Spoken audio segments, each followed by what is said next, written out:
કુખ્યાત ચિરાગ ગોટીના આતંકના એક બાદ એક વિડીયો સામે આવ્યા બાદ ફરિયાદનો સિલસિલો ચાલુ થયો છે। સુરતમાં કુખ્યાત ચિરાગ ગોટીના આતંકના એક બાદ એક વિડીયો સામે આવ્યા બાદ ફરિયાદનો સિલસિલો ચાલુ થયો છે। ટ્રાવેલ્સ પાસેથી ઉછીના લીધેલા ₹18.75 લાખ પરત આપવાને બદલે તે ચાઉં કરી રિવોલ્વરની અન્ય ધમકી આપી 5,000 પડાવી લેનાર માથાભારે ચિરાગ ગોટી અને તેના ભાઈ નિરાંત ગોટીની સરથાણા પોલીસે ધરપકડ કરી 1 દિવસના રિમાન્ડ મેળવ્યા હતા। મળતી માહિતી પ્રમાણે ભાગીદારીની કારમાં ડ્રગ્સ મૂકી તેને ફસાવી દેનાર નિંગાણાના ચિરાગ ગોટી દ્વારા લોકો પર અત્યાચારના વિડીયો સામે આવ્યા બાદ તેની વિરુદ્ધ નોંધાવવામાં લાગેલી લાઇન વચ્ચે ઉત્તરાયણ VIP સર્કલ પાસે સિલ્વર પેલેસમાં રહેતા મુકેશ જીણા ગજેરા એ ગત શુક્રવારે સરથાણા પોલીસ મથકે ચિરાગ અને તેના ભાઈ નિરાંત તથા સાગરીત યુવરાજ યાદવ વિરુદ્ધ ફરિયાદ નોંધાવી હતી। 2021માં કોરોના કાળ બાદ ચિરાગ ગોટી અને યુવરાજ યાદવ નાણાંની જરૂરિયાત હોવાથી આ ટ્રાવેલ્સ પાસે આવ્યા હતા અને ચિરાગ ગોટીએ 18.75 લાખ તો યુવરાજે 1 લાખ ઉછીના લીધા હતા। અઠવાડિયામાં નાણાં પરત કરવાનો વાયદો કર્યા બાદ બંને પોત પ્રકાશ્યું। ચિરાગ ગોટી નિરાંત અને યુવરાજે કારમાં મુકેલ ગજેરાના ઘરે ધસી જઈ રિવોલ્વર તાકી આ કોઈની સગી નહીં થાય એમ કે ધાક ધમકી આપી ₹5,000 પડાવી લીધા। સરથાણા પોલીસે આ મામલે ગોટી બંધુઓનો જેલમાંથી કબજો મેળવી ધરપકડ કર્યા બાદ કોર્ટમાં રિમાન્ડ માંગતા કોર્ટે બંનેને 1 દિવસના રિમાન્ડ આપ્યા હતા।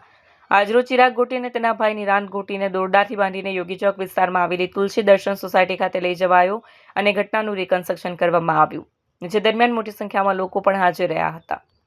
જી, મારું નામ પાર્થ બિયાણી। જી, ગોટીનો વરઘોડો તો નીકળશે। હજુ જેટલી ફરિયાદ થઈ છે બધી જ જગ્યાએ વરઘોડો તો નીકળવાનો જ છે, ફાઇનલ છે। પણ એક અમારી લોકોની અને સમાજની એક જ માંગ છે કે એમની ઉપર ગુજ્જી ટોકનો કેસ લાગે અને એને ફાંસીની સજા મળે। જી, આપ જોઈ રહ્યા છો કે જે તાલિબાની રીતે જે ગાડલા પર સુરવની જે માર મારી રહ્યો છે એ હું ખુદ પોતે છું। અને આ વિડીયો છે 1.5 થી 2 વર્ષ જૂનો વિડીયો છે। જે વખતે એણે મને માર મારીને એવું બોલેલો, એવું ધમકાવેલો, મને એને ડરાવેલો કે જો તે કોઈને વાત કરી અને જણાવ્યું કે મને આ રીતના મને સજા આપી છે, અલ્પેશભાઈ મિયાણીને જણાવેલું કે પછી ફેમિલીમાં જણાવ્યું તો તું જ્યાં આવીશ ત્યાંથી હું તને ગોતીને તને જાનથી મારી નાખીશ ને તારા ફેમિલીનું હેરાન કરીશ। આના ડરના કારણે મેં આજ સુધી પોલીસમાં ફરિયાદ નહોતી કરેલી। જી, એનો લુક બદલ્યો એ મતલબ એ પહેલા જે લુક રાખતો હતો એ કુખ્યાત લુક રાખતો હતો અને નાના માણસોને બીવરાવવા માટે, ધમકાવવા માટે આવો લુક રાખતો હતો। જે માથામાં આપ જોઈ શકો છો કે વાળ નથી, દાઢી વધારેલી છે, જે કુખ્યાત મતલબ આતંકવાદી લુક લાગે। અને જ્યારે 8 મહિનાથી ફરાર હતો ને કોર્ટે એમને સમન્સ પાઠવું કે તારે હાજર થવાનું છે ત્યારે પૂરો લુક ચેન્જ કરીને આવ્યો। જ્યારે પોલીસની સામે હાજર થયો ત્યારે પૂરો લુક ચેન્જ હતો। જ્યારે એમ લાગે કે ના, તો સીધો માણસ છે એમ। વિડીયો બનાવવાનું કારણ એક જ હતું કે એ આવા વિડીયો બનાવીને બીજા માણસોને બતાવે કે જો તે આવું કર્યું તો તારી પણ આવી હાલત કરીશું।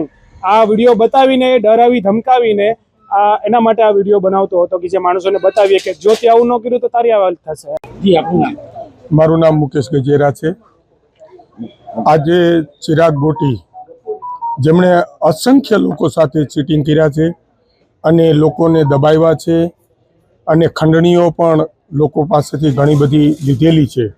2019માં મારે મિત્રતા હતી, ત્યાર પછી 2021માં વિશ્વાસમાં લઈ અને મારી પાસેથી 18,75,000 ઉછીના પેટે જે લઈ ગયા હતા એ મને પરત ન કરતા મેં એમને જાણ કરી, પણ ધીરે ધીરે 2-3 વાર કોલ કરવાથી ધીરે ધીરે ઉશ્કેરાઈ ગયા અને ત્યાર પછી ગાળાગાળી દેવાનું ચાલુ કર્યું। ખરેખર મારે જ્યારે જરૂર હતી ત્યારે મેં એને કોલ કર્યો ત્યારે સાંજના 7-7:30નો સમય હતો અને મને એવું કીધું કે અત્યારે હાલ ક્યાં છે તું? મેં કીધું હું મારી ઘરે છું। તો એ ચિરાગ ગોટી, એમનો નાનો ભાઈ અને યુવરાજ યાદવ ત્રણેય ઇનોવા કાર લઈ અને ઘરે આવી ગયા અને ઘરે આવ્યા ત્યારે ખબર પડી કે આ ચિરાગ ગોટી પીધેલી હાલતમાં છે। એલફેલ બોલવા માંડ્યા એટલે તરત હું મારી રૂમમાં ઉપર લઈ ગયો અને ત્યાં બેસીને શાંતિથી વાત કરવા માટે આજીજી કરી, પણ એ નશાની હાલતમાં ગાળો ભાંડવા માંડ્યો અને ત્યાર પછી મને પિસ્તોલ બતાવી અને કીધું કે આ કોઈના બાપની સગી ન થાય। જે કાંઈ પૈસાની લેતી દેતી છે તે ભૂલી જાઓ અને ક્યારેય કોઈને આવા જાણ નથી કરવાની, નહીતર ગમે ત્યારે તમારો ધંધો ટ્રાવેલ્સનો છે, રાત આવરનું તમારે બહાર જવાનું જ હોય એ પણ મને ખ્યાલ છે, ગમે ત્યાં હું અડી જઈશ અને ગમે ત્યાં તમારું ખૂન કરી નાખીશ। કેટલા રૂપિયા આપેલા? મેં 18,75,000 ચિરાગભાઈ ગોટીને આપેલા અને 1 લાખ યુવરાજભાઈને, જે એમના વાઇફ બીમાર હતા એટલા માટે એને પણ ઉછીના પેટે આપેલા। પોલીસની કામગીરી શું છે?